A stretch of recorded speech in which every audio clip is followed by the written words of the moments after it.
Nagbabalik po muli ang inyong lingkod at nagbabalita ng mga balitang dapat nating malaman dito sa ating bansa. Ito ang Balitang Pambansa.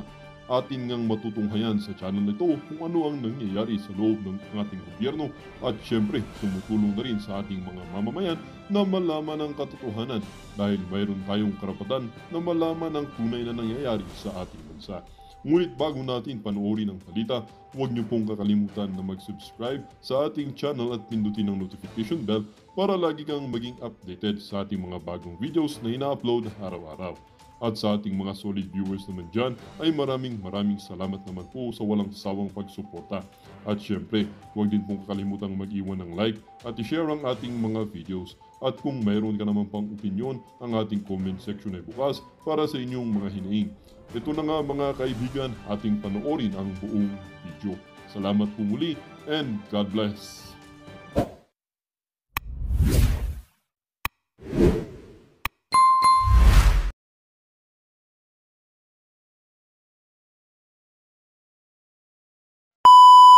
Kay Dr. Tony Liachon or Lichon.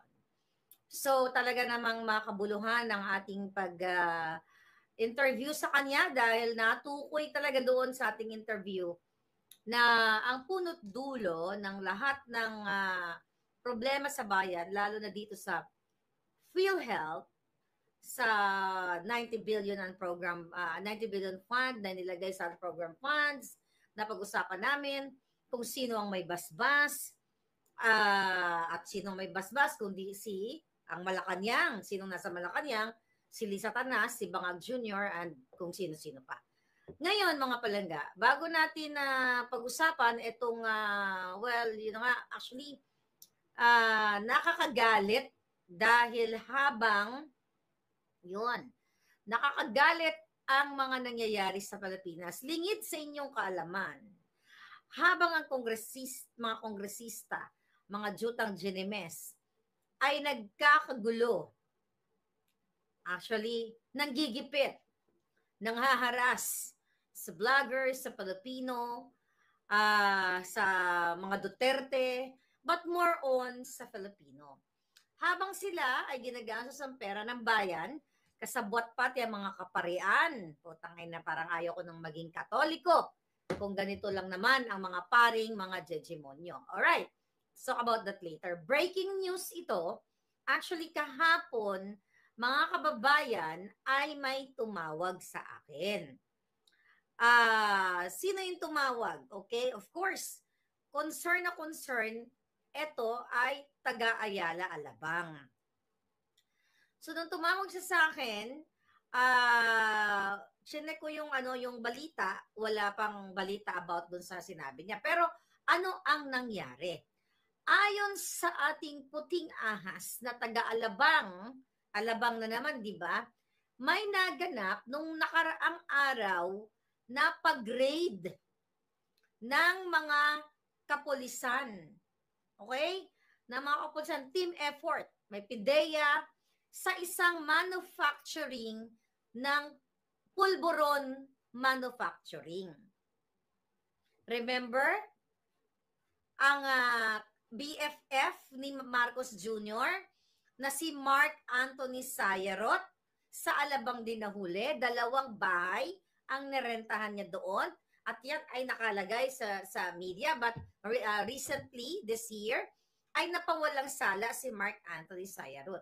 So, a few days ago, lingid sa kaalaman ng taong bayan habang abala ang mga buwakan ng Ginemes sa Congress at ang kanilang mga alipores sa media. Kayo naman, mga jutang Ginemes, mga media kayo, hindi nyo ginagawa yung trabaho. Ito'y ayon sa ating informante na nagkahulihan doon sa Alabang. Pero ano nangyari? Ang ginawa po ng drug lord o ng pulburon lord ay ipinagmalaki pa na BFF o kaibigan niya si Liza Tanas. Ano ang nangyari? According to our source, tumawag itong pulburonic lord. Hindi pa lang pinangalanan kung sino yung pulburonic lord. Pero one thing ang sigurado, ang ating informante, ay tumawag kay Satanas at kay Bangag. More on kay Satanas. Na eto, hinuli ako, dinadampot ako dito, gawan mo ng paraan. Ano ang nangyari? More on ganun ang conversation according to our source. Then, alam nyo ba? Alam ng media ito. Kasi, ayon sa ating informante, may kasamang media doon sa Alabang. So, ang ginawa, pina-stepleran ang bunganga kung sino man yung media na yon. Ang ginawa ni Lisa Tanas, according to our source, pinadalhan pa ng security. Ang ginawa ni Bangag Jr. at ni Lisa Tanas, pinadalhan pa ng security, PSG, itong nahuling drug lord, ayon sa ating source, mga palaga, ayon sa ating puting ahas. Kaya nga, sabi ko sa inyo, hindi ka ba magagalit habang ang mga media na inimbitahan, may mga matitino pa tayong PDEA dyan eh. Okay? Na mga pulis, akala nila siguro, okay? According to our source, hindi nila alam na may kaugnayan ang Pulburon Lord kay Lisa Tanas at kay Bangag o kakilala. Kaya nung nahuli, ay tumawag lang kay Lisa, nagmalaki pa ang Pulburon Lord. Nagsiga-sigaan pa daw doon, kaya sabi ko, saan pupulutin ang taong bayan? Tumawag sa bangag na gobyerno at pinadalaan ura-urada ng PSG o ng security. Sino ang nagbabayad ngayon para sa security? Taong bayan, PSG. Alam mo, talagang double, triple trouble, quadruple trouble ang nangyayari sa Pilipinas. Walang mahuhuling drug lord, pulburon lord. Kasi nga, paulit-ulit natin, magkasabwat sila. Kayong mga taga-Alabang, alam nyo to. Ang nahuling pulboronic manufacturer, alam din ng media ito, mga kababayan. Hindi lang isang media. Maraming media na nandoon kasi alam nyo naman, kapag mga ganitong operation, ay kinukontak yung media. You know that already. Pero dahil tumawag kay Lisa Tanas, ngayon, magwawala na naman, magbabartek na naman si Lisa Tanas, at kay Bangag Jr., na hinuli nga yung kakilala nila, ayun, pinatahimik, pinashut up ang mga bunganga ng media. Ngayon, bayan kong mahal, mga palangga ko, saan kayo hahantong? Dahil itong mga drug lords ito, itong mga pulboronic na ito, si Lisa Tanas na, si Bangag Jr. na ang nagpapatakbo. Kaya nga sabi ko dun sa informant ko kahapon, sabi ko sa kanya, hindi kaya si Sayarot na naman ito? I know na. Was it? Yeah. Sabi ko, hindi kaya si Sayarot na naman ito? Kasi napawalang sala na yun eh.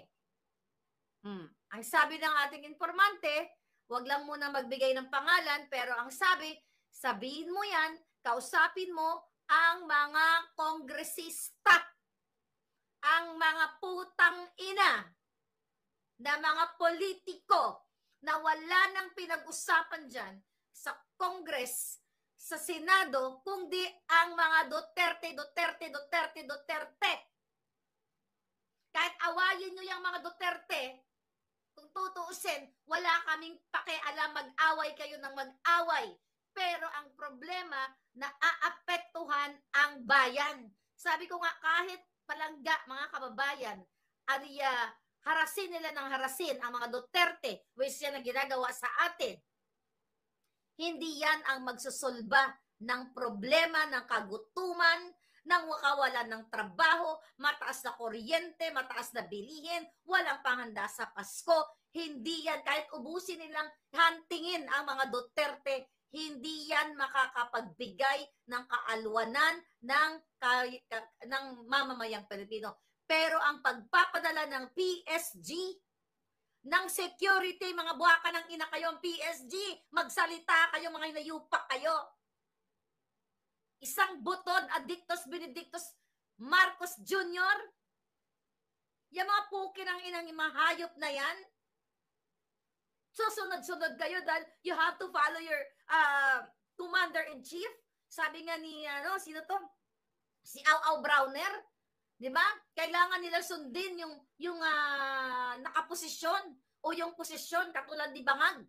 Susundin mo, kahit inuutusan na kayo mga inayupak, kayong mga wala kayong pagmamahal sa bayan, na wag i-report, sinungalingalan yung bunganga ng mga media, wag i-report yung naganap na raid sa Alabang, at pinadalan pa ng security, ganun kayo ka-traidor sa bayan nyo, mga inayupak kayo, wala na kayong ginawa kundi Duterte, Duterte, Duterte. Alam na namin na ang target nyo, Duterte. Bakit kailangan pabadalhan ng, hindi, bakit kailangan, alam nyo to, ang pulburon ay sumisira sa kinabukasan ng bawat mamamayang Pilipino na ito ay ginagamit nila at kasama ang kanilang pamilya. Bawat adiktos na mga kabataan, tatay, nanay na nalulong sa pulburon dahil pulburonic lord na mafia na si Bangag Jr., cartel na yung pukin ng hayop na yan.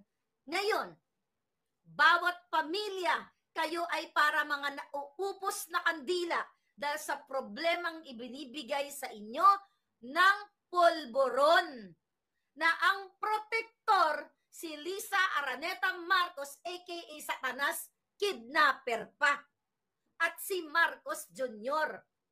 Now, ito mga putangay na mga pari na ito na nag-file ng impeachment, third impeachment kay Sara Duterte, kay Inday Sara, anong pagsasalarawan nito mga palagay? Itong mga hinayupak na pari dyan, maari yan ay nasungal-ngalan na ng pera ng bayan gamit ang mga rebelding makakaliwang grupo. Bakit kamo?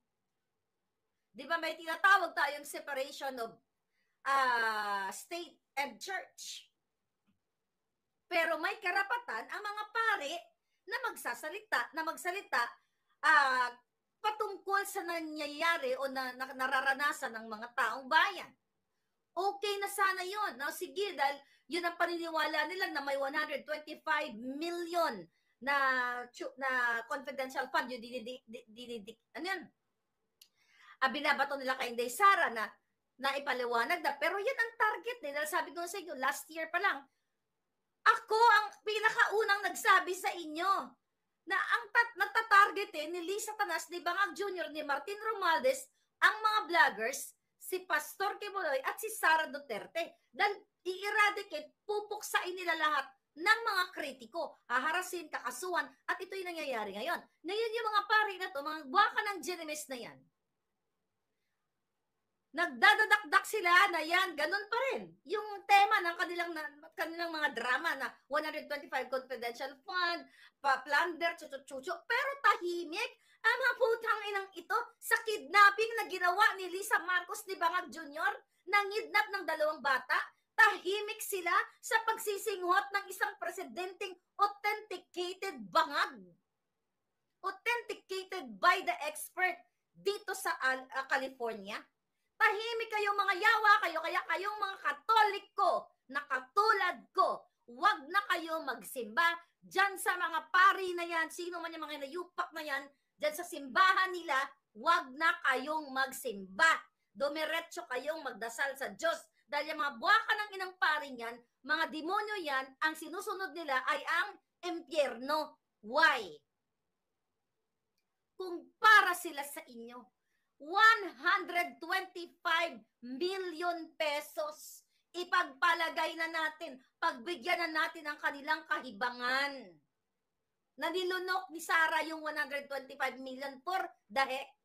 Pero tahimik ang mga buwaka ng Genemes.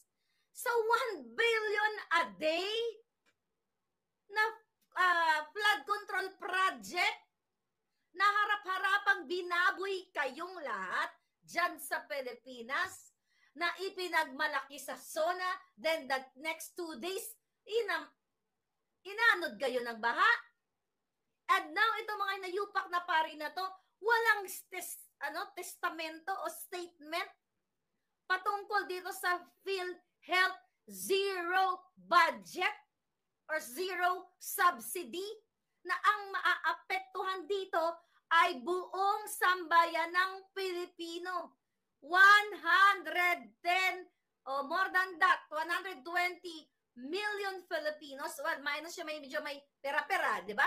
Yung mga Pilipinong salat sa pera, mga Pilipinong walang kakayahang magbayad sa pribadong ospital, itong mga hinayupak na pari ito, nakipag-connives sa kay Lisa Tanas, sa mga makakaluwang grupo para mag-file ng impeachment, pero tahimik sa ginagawa ni Marcos Jr. na panggigipit, tahimik sila sa pagpupoliticize, paggamit ng ayuda para bayaran ang mga tao, bayaran, bilhin ang kanilang pagkatao sa halagang supposedly 10,000 pero 1,000, 1,500 na lang ang napupunta dito sa mga ayuda-ayuda, akap-akap ng mga hinayupak na to kasi binubulsa ang bilyon-bilyong piso. Eto ba? Gusto nyo pa maging Katoliko o baka naman hindi pari yan mga yan? Baka sila ay talagang rebuilding grupo na nagpapanggap lamang na pari. Pero malupit ang nangyari dyan sa Alabang. Babalikan ko. At naririnig nyo ako, mga yawa kayo, kayong mga huwad committee, sooner or later, mabubura kayo sa mundo. I don't know, dahil napanaginipan ko yan, di ba? Na mabubura kayo. Kung sino man ang magbura sa inyo, burahin kayo na parang mga lamok na sip-sip ng dugo ng bawat Pilipino. My God, mga palangga, nakakagalit. Bakit ngayon? Well, there's no point actually na manawagan ako sa PNP chief dahil magkakasabwat sila.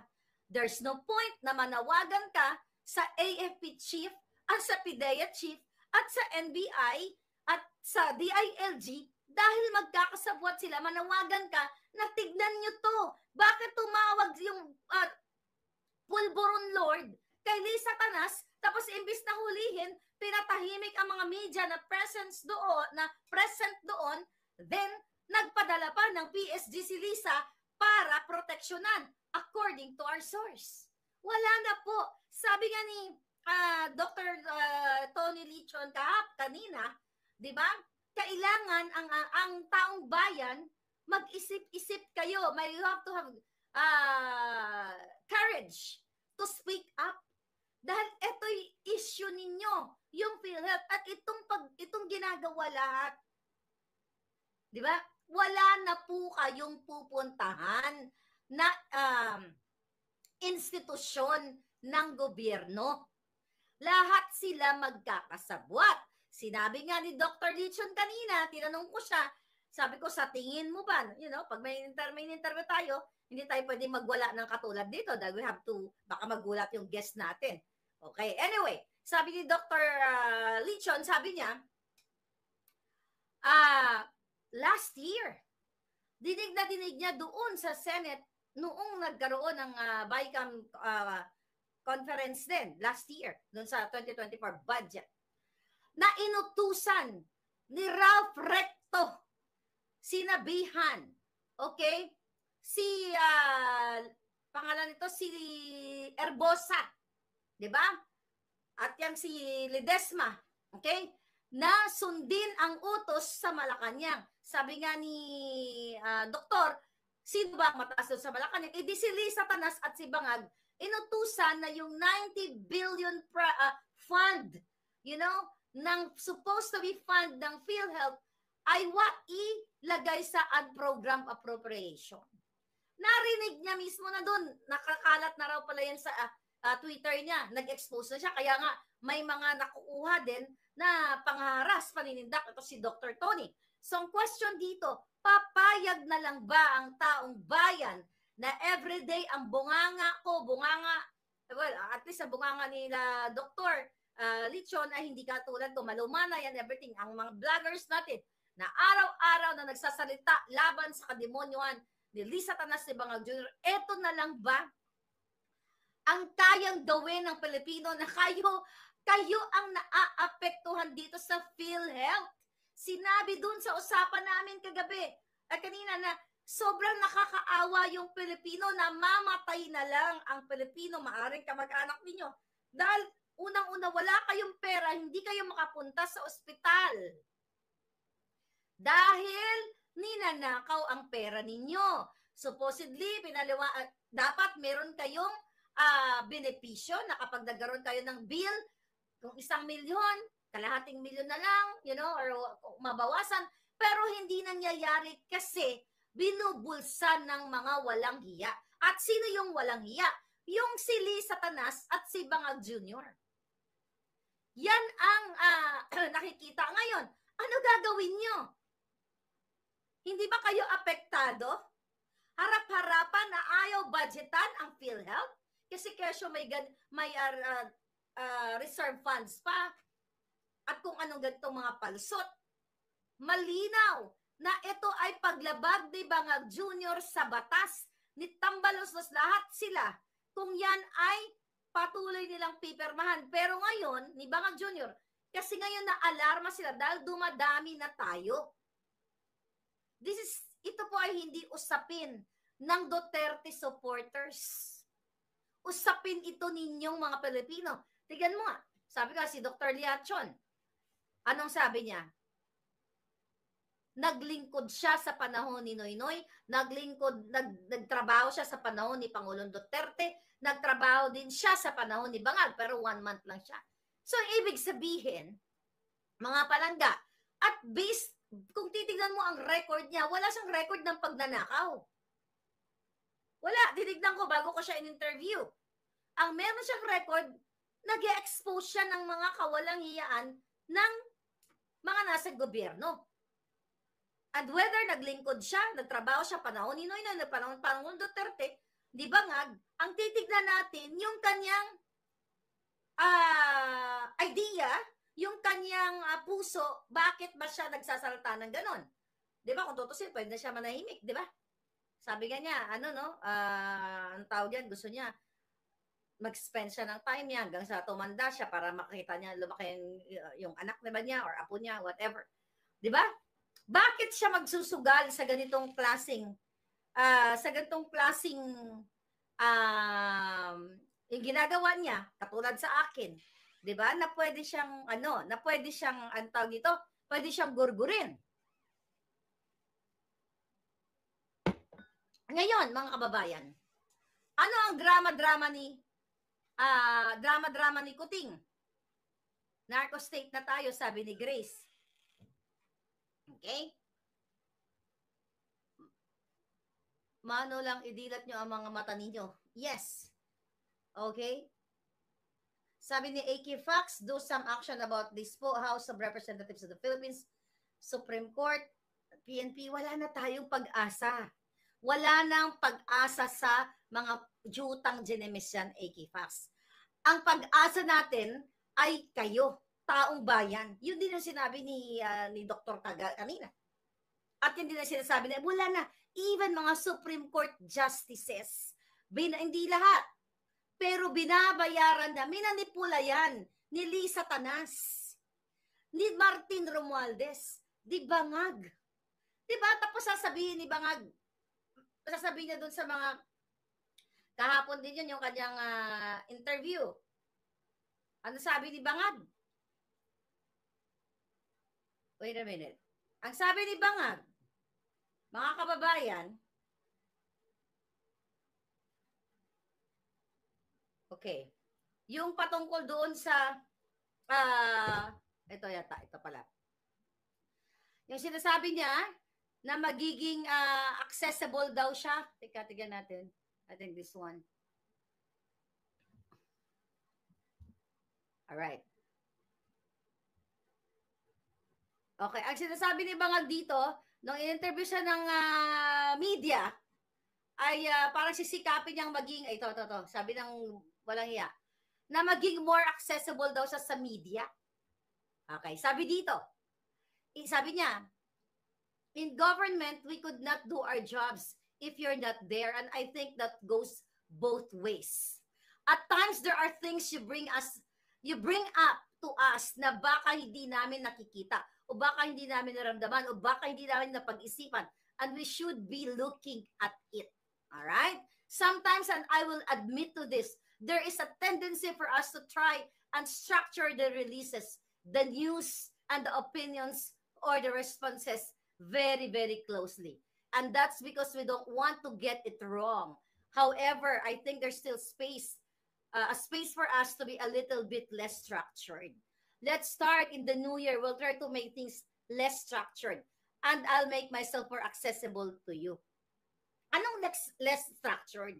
Talagang mga kababayan, si Bangag, bago yan magpa-interview diyan sa mga media, ay talagang nakastructure na kung ano yung sasabihin niya.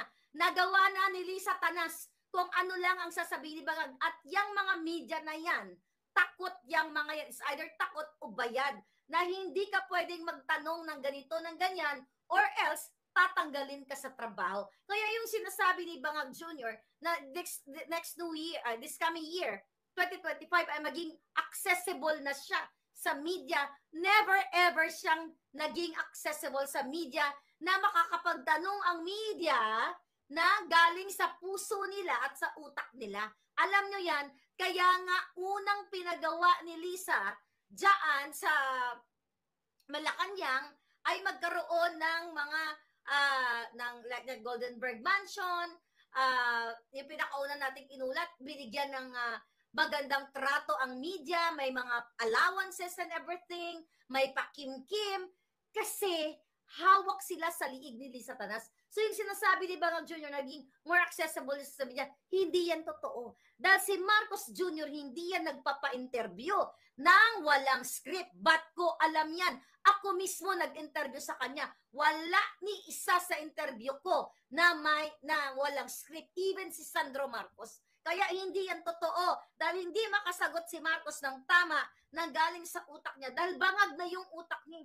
Dahil authenticated bangag na nga siya. Kaya tignan nyo kapag ambush interview, di ba? Hindi niya alam ang sasabihin niya. Kapag ambush interview, dadaanin ka na lang sa tawa, I don't want to dignify that question, chuchu. Kasi hindi niya alam sagutin hanggat walang script. Lahat ng mga speech niya, may script. Ngayon, mga kababayan, ano ang gagawin ninyo? Gaya-gaya kay VP Sara, sabi ni Victoria Dale. Lahat ng nangyayari ngayon, yan, impeachment na kay Inday Sara is to destroy the Dutertes, lalo na si Inday Sara dahil